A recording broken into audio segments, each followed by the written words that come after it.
전격 인터뷰 예고해드린 대로 이번엔 박형준 부산시장과 이야기 나눠보겠습니다. 전화로 연결돼 있는데요. 시장님 안녕하세요. 네, 안녕하세요. 네네. 네. 자, 이 이야기 먼저 하지 않을 수가 없는데요. 지난주 한미 협상 결과물인 조인트 팩트시트 내용이 공개됐습니다. 이 대통령이 직접 브리핑을 했는데 결과 어떻게 보셨습니까? 우선 이재명 정부가 미국하고 원만한 관계를 맺으려고 하는 그런 노력을 긍정적으로 평가하고 싶습니다. 이 한미 동맹의 중요성을 인식한 결과라는 점에서 그런 점에서는 의미 있는 결과라고 생각을 합니다. 하지만 팩트시트의 자세한 내용들을 들여다보면 사실 약간 우려되는 바도 없지 않습니다. 네. 그 내용이 아직은 훨씬 더 구체화될 필요가 있는 것 같고요. 네. 실제로 다른 나라들 일본이나 유럽에 비해서 우리가 불이익을 얻지 않는 수준 정도로 협상은 끝난 것으로 보이지만 실제로 이것이 한국 경제에 미치는 영향 그리고 앞으로 특히 외환 시장을 비롯해서 우리가 미국에 건네거나 투자해야 될 민간까지 포함하면 한 6천억 불 정도의 투자가 과연 한국 경제에 어떤 부담으로 다가올지는 한번 살펴봐야 되리라고 생각을 합니다. 네. 그리고 그런 부분에 대해서 끝까지 좀 국익을 지키는 노력이 필요하고요. 제가 좀 아이러니컬하게 생각한 것은 이런 결과가 과거 보수 정부가 이런 협상 결과를 가져왔다 그러면 당시 또 민주당이나 이 진보 세력에서는 굉장히 아마 비판이 있었을 내용들이 많습니다. 네. 실제로 농축산물 같은 경우에도 이 방어 장치들이 좀 해제된 것도 있고 또 이 과도한 투자라든지 또 외환에 대한 관리 문제라든지 이런 부분들은 사실 입장이 바뀌었다면 굉장히 곤란했을 문제인데 그나마 지금 팩트시트가 끝난 다음에 오히려 그동안 반미 입장을 띄었던 곳에서도 이것에 대해서 큰 문제 제기를 하지 않으니까 실제로 앞으로는 이 팩트시트 결과를 어떤 식으로 하나하나 구체적인 내용에서 국익을 좀 더 관철을 시키고 한국 경제에 부담이 안 되도록 할 것인가 하는 관리 문제가 더 중요하다고 생각을 합니다. 네. 시장께서 며칠 전에 대장동 1심 항소 포기 사태를 두고 강도 높게 비판을 하셨어요. 어떤 이유에서 이렇게 강하게 비판을 하신 건가요? 대한민국은 제도와 시스템에 의해서 움직이는 나라고요. 그리고 자유민주공화라는 가치를 헌법의 기본 가치로 삼고 있습니다. 제도와 시스템에 의해서 움직인다는 것은 이제 법치와 공적 기준을 가장 중요하게 생각한다는 의미고요. 거기에는 이 상식과 이 공정함이 가장 중요한 원칙이 돼야 될 것입니다. 이번에 대장동 항소 포기는 그야말로 범죄를 저지른 사람들에게 엄청난 수익을 가져다 줬을 뿐 아니라 대한민국 준사법기관으로서 검찰과 이 사법제도 운영에서 보편적인 상식적 원칙이 됐던 부분을 저버렸기 때문에 상식과 공정함을 둘 다 잃은 것이죠. 이것이 바로 우리가 제일 경계하는 권력의 사유화, 특정 권력자나 또는 그를 둘러싼 사람들을 보호하기 위해서 공적 기준과 상식 또 그리고 공정함을 잃는 이런 것을 비판을 했던 것입니다. 네. 지금 또 한 가지 더 얘기를 하자면 실질적인 결과가 남욱이라는 사람이 추징금이 0원이 되니까 오히려 국가를 상대로 배상을 청구하겠다는 식으로 오만방자하게 나오잖아요. 이걸 누가 만들어줬냐 이거죠. 이런 일을.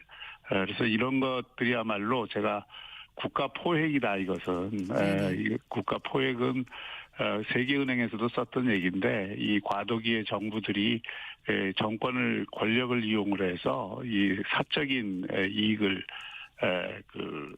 탐하거나 또 권력을 사유화시키는 이런 것을 지칭하는 얘기인데 그것이 딱 여기에 해당된다고 봤던 거죠. 네. 네.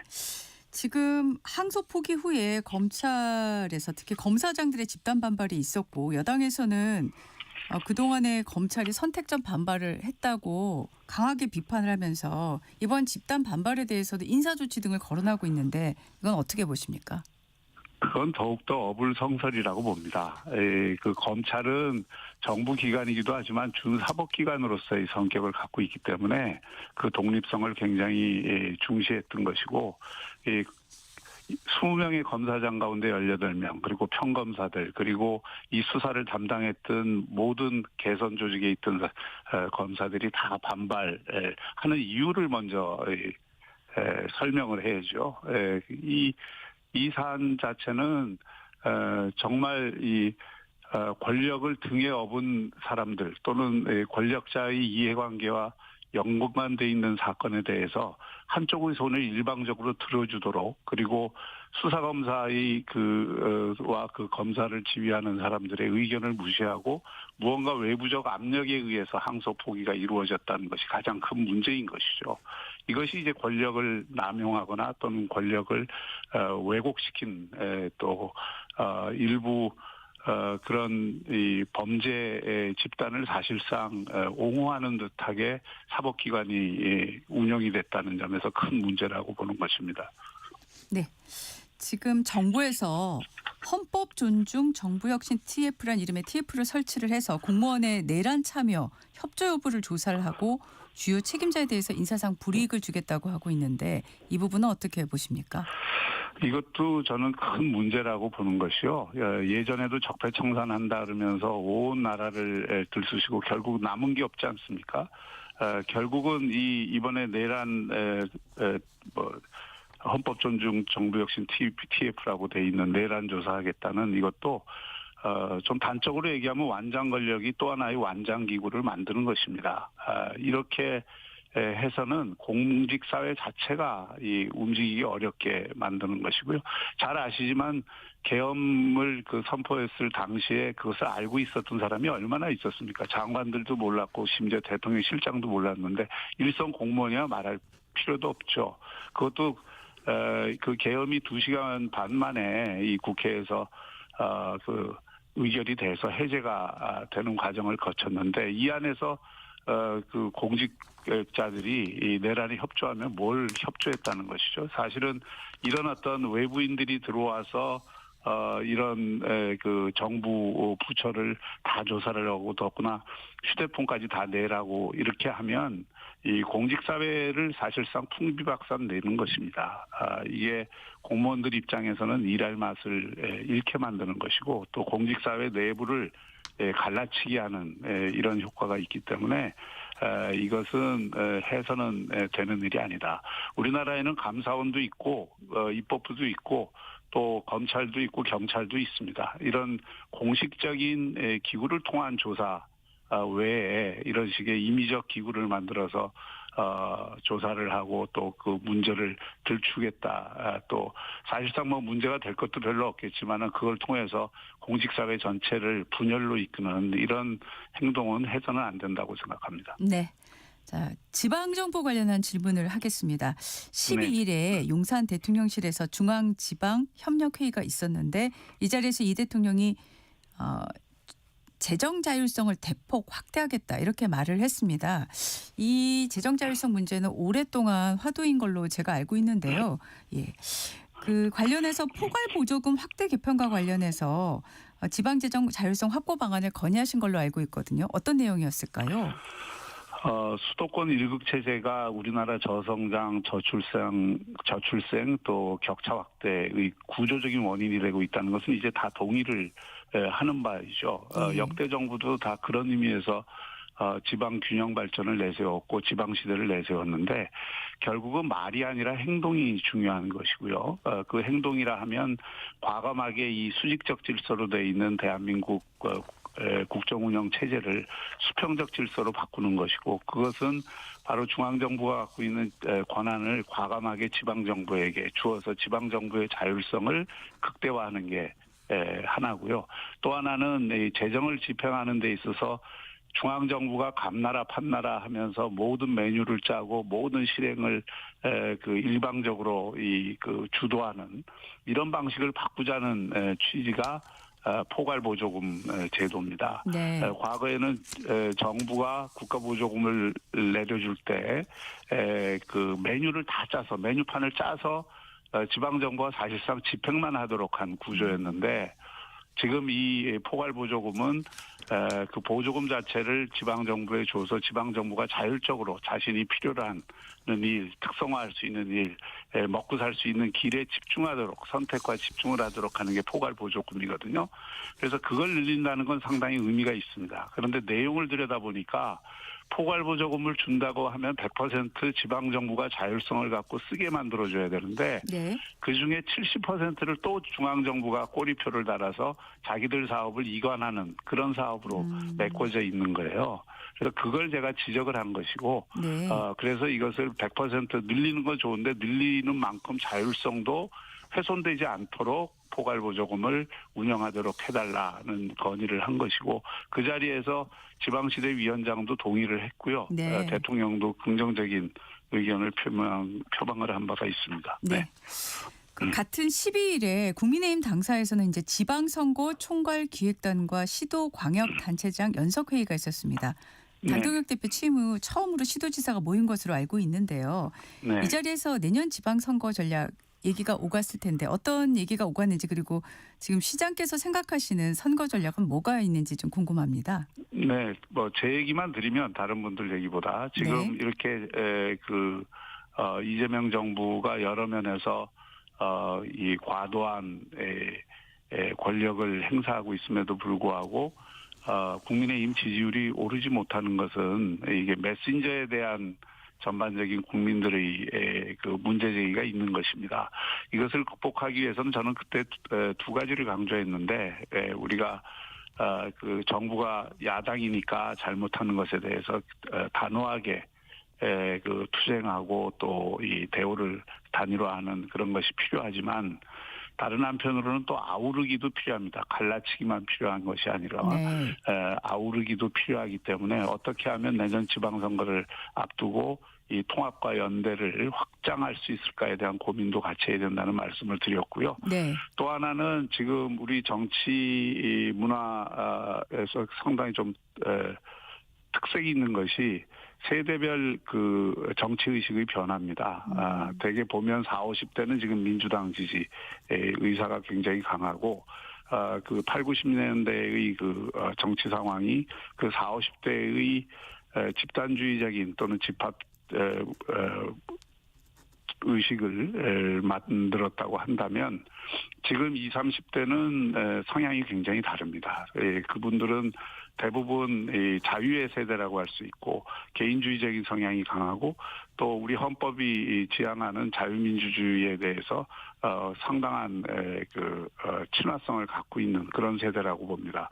그런 면에서 국민의힘이 20, 30대를 더 소중하게 생각하고 20, 30대를 지지 기반화하는 전략을 적극적으로 펼쳐야 되는데 네. 그런 면에서 조금 아쉬움이 있습니다. 왜냐하면 국민의힘도 고령 세대의 문화가 너무 지배적이고 그러다 보니까 20, 30대를 중시한다 그러지만 그들을 주체로 세우고 특히 정치적인 자율성을 가지고 청년 세대들이 스스로의 문제를 스스로 해결하고 또 청년들 가운데에서 스스로 정치 지도자들을 만들어내고 또 그 정치 지도자들이 국민의힘에서 상당한 정치적 영향력을 행사할 수 있도록 하는 이런 그 프로세스와 그 시스템이 필요한데 그런 부분에 대한 좀 당의 관심과 노력이 부족한 것 같아서 그 부분을 제가 집중적으로 말씀을 드렸습니다. 네. 자, 또 가장 큰 관심 중에 하나가 시장님께서 3선 도전하시는가의 여부인데 도전하시는 거죠? 네, 제가 지난 재선을 했지만 현재 4년을 거치고 있고 내년까지 아마 5년을 하는데 지금 사실은 지방 정부가 다 갖고 있는 고민이 중앙 정부의 규제의 벽이 워낙 크기 때문에 네. 제가 하고자 하는 일들이 이제 하나씩 성과로 나타나기 시작하고 그 과정에 이제 후반부에 돌입을 했습니다. 그래서 특히 부산 같은 경우에는 이 글로벌 허브 도시로 만들고자 하는 저희들의 노력이 지금 해외 관광객이 폭증한다든지 또 기업 투자가 22배 이상 늘었다든지 또 고용률이 5% 이상 늘었다든지 하는 또 해양 물류와 금융과 신산업, 문화관광 쪽에 새로운 변화를 막 일구고 있는 상황이거든요. 예. 그래서 이런 부분들을 좀 연속적으로 제가 좀 삼선을 해서 완성시키고 싶은 그런 욕심이 있습니다. 네. 제가 한 가지 여론조사를 토대로 해서 질문을 드리겠습니다. 네네. 미디어 토마토가 뉴스토마토 의뢰로 지난 10월 13일에서 14일까지 18세 이상 부산 성인 남녀 1,003명을 대상으로 한 조사인데 휴대전화 가상번호를 활용해서 무선 자동 응답 방식으로 진행을 했습니다. 이 조사에 따르면 부산시장 가상 양자 대결 결과 시장님께서 39.4%, 전재수 해양수산부 장관이 40.1%로 초접전인 것으로 지금 나왔는데요. 자, 부산 지역 민심 어떻게 보고 계십니까? 옛날에는 부산이 이 보수의 텃밭이라고 했지만 지금은 그런 양상은 많이 없어졌습니다. 이미 부산 출신 민주당 대통령이 2명이나 나왔고 네. 또 이곳에서도 2018년 지방선거에서는 민주당이 압승을 했던 경험이 있고 또 대통령 선거 그 이후 대통령 선거나 총선에서도 늘 표차가 5%에서 10% 안쪽으로 표차밖에 안 났거든요. 예. 전체 득표율로 보면. 그래서 이 상당한 접전이 되는 지역일 수밖에 없습니다. 이제는. 그리고 또 민주당 정권 입장에서는 부산을 굉장히 중요한 전략적 거점으로 이 생각을 하는 것이 틀림없기 때문에 아마 치열한 접전이 예상됩니다. 그래서 저희 입장에서도 어쨌든 지방선거에 지금 제가 시장이기 때문에 선거에 당장 나설 수는 없지만 네. 제가 해온 이 성과들을 더 체계화하고 구체화하는 이를 통해서 대응을 하고자 합니다. 네. 네. 자, 자세한 여론조사 내용은 중앙선거 여론조사 심의위원회 홈페이지를 참고하시면 되겠습니다. 다음 질문은 지역 현안에 대한 건데요. 지금 부산에서 가장 주목하고 있을 현안이 아무래도 해양수산부를 포함해서 H&M 같은 해운 기업 이전 문제일 텐데요. 이외에도 산업은행 이전, 또 가덕도 신공항 현안이 참 많습니다. 지금까지 이재명 정부가 부산과 관련한 정책을 추진한 것 관련해서 일단 어떻게 평가를 하실까요?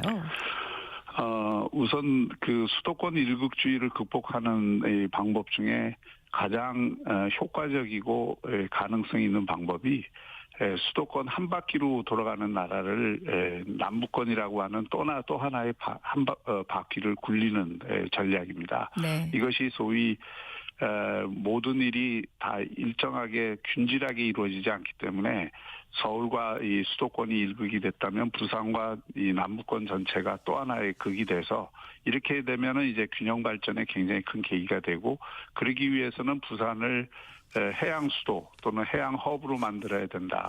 또 글로벌 도시로 만들어야 된다는 전략은 일관되게 그동안 펼쳐왔던 거죠. 여기에 이제 이재명 정부도 동의를 해서 해양수산부를 이전을 하겠다 이렇게 얘기를 했고 지금 진행을 하고 있습니다. 그 점은 저희도 환영을 하고 굉장히 적극적으로 저희도 지원을 하고 있습니다만은 해양수산부만 와서는 우리 그런 목표 글로벌 해양 허브 도시 또 해양 수도라는 그 목표에 좀 못 미치고요. 그와 함께 해야 될 것들이 있습니다. 사실은 저는 민주당 정부가 지금 자가당착을 일으키고 있는 것이 해양 수도 만들자고 하면서 해양 허브 만들자고 하면서 국제 금융 도시 만들자고 하면서 산업은행 이전은 반대하고 네. 또 그렇게 글로벌 도시로 가자 그러면서 글로벌 허브 도시 특별법 그 전제 조건을 다 담고 있는 글로벌 허브 도시 특별법은 또 국회에서 발목을 잡고 있고 이 자가당착이라고 저는 봅니다. 정말 정쟁의 대상으로 법이나 어떤 공공기관 이전을 바라볼 게 아니라 그 지역을 어떤 식으로 발전시킬 건가에 대한 비전과 전략을 갖고 접근을 한다면 네네. 싸울 이유가 없습니다. 해수부 이전에 대해서는 저희가 적극적으로 지금 지원을 하고 있지 않습니까? 네. 마찬가지로 글로벌 허브 도시 특별법을 통과시키면 바로 북극 항로 개척을 위해서 부산을 해양 허브로 만드는데 전제 조건을 다 담고 있는 법이 그 법인데 네. 그 법을 정부 절차도 다 거쳐서 이제 정부도 다 동의한 법이기 때문에 국회만 통과하면 되는데 그걸 발목을 잡고 있거든요. 네. 산업은행 이전도 마찬가지입니다. 다 정부 절차 거치고 은행 내부 절차도 거치고 한 줄 그 본사를 서울에 둔다만 바꾸면 되는데 그걸 붙잡고 있으면서 굳이 어려운 투자공산이 이런 방식의 우회로를 선택하면서 그건 시간도 걸리고 효과도 적음에도 불구하고 그걸 대신 하겠다는 것은 사실 그 진정성 문제를 제기할 수밖에 없고 우리 입장에서는 이왕 이것은 대한민국 지속 가능한 미래를 위한 것이기 때문에 국민의힘과 민주당이 따로 있는 것이 아니다. 해양수산부 옮기는 그 기회로 여기를 큰 해양 클러스터를 만들고 그러기 위해서는 해운물류기업이나 회사법원이나 산업은행이나 이런 것들 이전에 대해서 함께 노력을 하고 또 그 전제가 되는 글로벌 허브도시 특별법을 통과를 시키는 것이 이것이야말로 국가를 위해서 우리가 함께 노력할 수 있는 부분이라고 생각을 합니다. 네. 자, 행정통합 관련한 질문을 하겠습니다. 박완수 경남지사는 부산 경남 행정통합을 추진하고 있고 이재명 정부는 5대 초광역권과 3대 특별자치도를 중심으로 부울경 메가시티 재추진을 사실상 공식화했다는 평가인데요. 시장님께서는 어떤 입장이신가요? 저는 이 행정통합이 궁극적으로 필요하다고 보는 입장이고요. 이게 이미 생활권이나 경제권 측면에서는 부울경이 하나의 단위로 움직이고 있습니다. 행정이 그걸 갈라놓고 있을 뿐이지 실제로 이쪽의 교통망이나 이게 그 시민들의 그 이동 상황이나 또 주거와 직장 간의 이 관계나 이런 걸 보면 부울경이 지금 굉장히 긴밀한 분업권을 형성하고 있습니다. 여기에 맞게 좀 행정도 통합을 해서 그 전체적으로 부울경 전체를 정말 제대로 이 선택과 집중을 하고 서로 그 분업을 더 효율적으로 하게 하려면 통합은 필요한데 문제는 네. 통합을 그냥 형식적으로 하는 것은 의미가 없습니다. 이 통합을 하되 그 통합을 한 주체 초광역 정부가 되겠죠. 거기에 미국으로 얘기하면 주 정도에 해당되는 권한과 이 그 예산 그리고 이 정부가 독점하고 있는 기능의 이양 이런 것들이 그 뒷받침될 때 효과가 있는 것이지 자칫 현재의 조건에서 그냥 형식적으로 통합만 해놓으면 그건 행정비용도 엄청나게 많이 들 뿐 아니라 실질적인 효과는 그에 비해서 적은 또 여러 가지 학습 비용을 또 치러야 되는 이런 문제가 있어서 네. 이 문제는 그야말로 중앙정부의 결단이 굉장히 중요합니다. 우리도 통합을 추진하겠지만 예. 그래서 저희가 통합에 관련된 특별법을 우리 부산 경남뿐만이 아니라 대전 충남이나 대구 경북이나 다 이 제시를 하고 있는 것이고요. 네. 그런 것들을 국가 차원에서 통합이 필요하다는 게 이재명 정부의 기본 입장이라고 저는 알고 있습니다. 5국 3특제제라는 게 그런 의미를 담고 있는 것이니까 예. 거기에 걸맞게 이제 중앙정부의 결단이 저는 필요하다 이렇게 생각합니다. 네. 이게 마지막 질문이 될 것 같습니다. 그 지금 부산의 청년 인구 유출 문제가 심각하다는 이런 지적이 있는데요. 지금 상황은 어떻고 앞으로 어떻게 대응을 해야 될 거라고 지금 보고 계십니까? 그것도 마찬가지인데 수도권 일극 체제가 지난 20여 년간 제일 심화됐어요. 디지털 시대가 되면서 사람과 돈이 중요하니까 모든 기업들이 서울로 몰리고 네. 그러다 보니까 또 인재도 거기서 더 많이 쓰게 되니까 지방의 청년들이 다 몰려 올라간 거거든요. 이건 부산만의 문제가 아니죠. 전국이 다 일반적인 현상인데 네. 수도권 인구 중과 78%가 지방 청년이 올라간 것입니다. 그래서 이걸 극복을 하기 위해서는 양쪽의 노력이 필요한데 우리는 우리 나름대로 또 다른 지역도 안간힘을 쓰고 있습니다. 기업 투자 유치도 많이 하고 여기 신산업도 육성하고 또 우리가 부산 같은 경우 관광 중심이 돼서 새로운 서비스업을 창출하려고 하고 또 청년들에 대한 혜택을 다양한 방식으로 지금 주고 있거든요. 네, 그래서 시장님. 과거보다는 줄어들었는데 이게 더 네, 이게 시장님 줄게 저 만들. 방송 시간 때문에 오늘 말씀 여기까지 듣겠습니다. 예, 알겠습니다. 지금까지 네. 박형준 부산시장이었습니다.